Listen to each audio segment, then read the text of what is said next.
Hi అండి అందరికీ.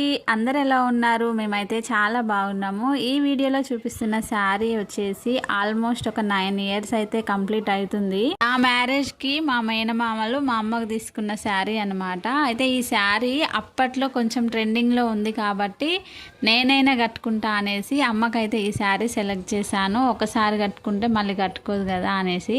ఇంకా నా పెళ్ళికి కట్టుకున్న శారీ ఇంతవరకు అసలు ఒక్కసారి కూడా కట్టుకోలేదన్నమాట. అయితే దీనికి వచ్చిన ఈ లేస్ బార్డర్ చూస్తున్నారు కదా, ఇంకా ఇది శారీ మొత్తం రాలేదన్నమాట. ఒక 2 మీటర్స్ వరకే వచ్చింది ఈ ఫ్లవర్ తోని డిజైన్ లాగా. మిగతాదంతా ప్లెయిన్ బార్డర్లో వచ్చేసింది. ఇంకా దీన్ని ఇలా కట్టుకుంటే కుర్చీల మధ్యలో వరకే వచ్చేస్తుంది. అంత లుక్ అనిపించట్లేదు అనమాట శారీ అనేసి ఇలా డ్రెస్సులు అయితే స్టిచ్చింగ్ చేశాను. ఇంకా mother and daughter combo design చేశాను అనమాట. పాపకి ఇలా బిగ్ బార్డర్ వచ్చేలాగా చేశాను. అంటే అది 2 మీటర్సే ఉంది కాబట్టి మిగతా 3 మీటర్స్ ఇంకా నేను స్టిచ్చింగ్ చేసుకున్నా. ఇంకా కాలర్ నెక్ అయితే ఫస్ట్ టైం ట్రై చేశాను. చాలామంది అడుగుతారు స్టిచ్చింగ్ చేయమనేసి. ఎలా ఉందో చెప్పండి.